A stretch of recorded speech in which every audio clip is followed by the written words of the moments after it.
Coal plays an essential role in the Wyoming and U.S. economy. More than 40% of the coal produced in this country comes from the state of Wyoming. Coal mining provides thousands of jobs and produces billions of dollars in direct state and federal revenue.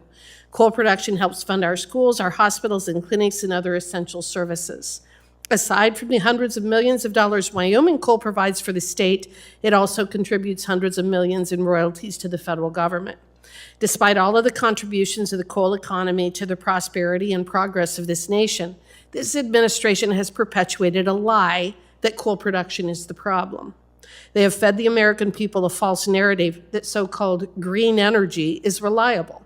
However, we've been reminded time and time again that there are consequences for weakening our baseload energy, the most recent example of this being in Texas in 2021. The federal leasing program has been essential to strengthening the baseload, particularly in western states whose lands are heavily controlled by the federal government. The federal coal leasing program has been a means of securing affordable and reliable baseload energy for decades, with significant returns to both the states as well as the federal government. Mr. Luthi, how would you anticipate changes to the federal coal leasing program from the Biden administration to alter our ability to secure a reliable baseload in the future? Mr. Chairman, Congresswoman Hageman, thank you. Basically, what we need is we actually need to resume the coal leasing program. There's been a lot of testimony, facts, and figures that some companies have, great reserves. But what isn't shown is how those reserves fit in with the overall company's ability to get to the coal.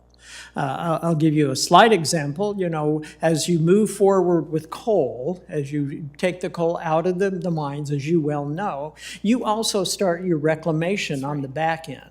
And Congresswoman Hageman, you missed some very interesting pictures of what is purported to be lack of reclamation, but what we didn't see were pictures of actual thousands of acres of reclamation that has been completed. In fact, I would invite this subcommittee to come visit and look at some of this reclamation to see what's available. But to circle back, Congresswoman Hageman, we need the process to open up again. It takes years to get through the environmental reviews. Let's once again give those companies some surety that they can move forward. We need coal, we need carbon capture. Well, and one of the things that I would say about the reclamation is, having been there myself on numerous occasions, seeing the incredible habitat that has been created for a variety of wildlife species. I would also say that it's so critically important to continue to be able to access our coal resources for the very reason that it is the one of the very few things that stands between us and energy poverty. The Green New Deal, the green energy that is being pushed by this administration, is causing and will continue to cause energy poverty. And I believe that people who pursue policies that result in energy poverty are immoral. And I think that adequately describes this administration. Will keeping coal in the ground provide any return to taxpayers? Mr. Luthi? Thank you, Congresswoman. No, it does not. Currently there are royalties, bonus bids, and rentals that would be shared between the state and federal government. Doing nothing gets exactly that, nothing.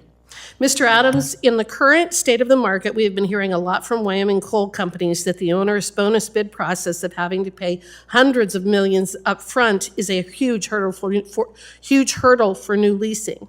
And we also hear that the price per ton is grossly inconsistent with coal prices. Mr. Adams, can you expound on how bonus bids have acted as a major hurdle to NTC? Yes, absolutely. Thank you for the question, Congresswoman.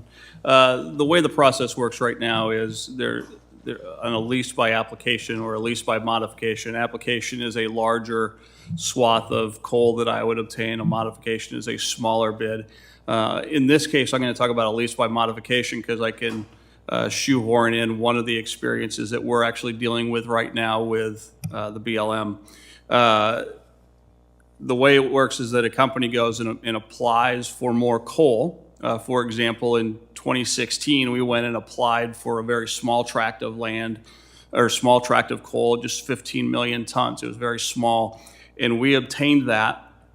And then we had to pay for that coal over 5 years. So it was divided into fifths, and we paid for that entire amount of coal. We then paid for that, and now we've been waiting since while the ASLM, the Assistant Secretary for Land and Minerals, has been sitting on that project. It's in her bottom left-hand drawer, waiting to give us permission to enter that land so we can actually go get the coal. I think it's right underneath the file that our Montana plant, or that our Montana lawsuit is also sitting there. But the problem is that if we wanted to go get a larger tonnage, for example, if we talked, you heard earlier that the ranking member said that there's only 20 years of coal left in Wyoming, which is a problem because, as Mr. Lucy testified earlier, it takes 8 to 12 years to get new coal. So that means there's a gap. If we want more coal for the future, we need to be acting now to get more coal. So if historically, LBAs, at least by application, is a large bid to go get coal for the future, would be 500 million tons, 500 million tons. I would go get that. And let's say I get that bid at $1 a ton. Okay, so that's not my royalty. That's just the bonus bid to go buy that. So I would have, that's a $500 million that as a company I'm committing. Right now, in today's environment, $500 million is a whole lot for the largest coal company in the world, which I'm not. So it's just economically, and it's just not feasible but let's pretend it is. Let's say we win Powerball tonight, and as a tax-exempt entity, we decide to take that whole winner and flip it into a coal bid. I have to pay that in the next 5 years. I have to come up with that $500 million and give it to the federal government.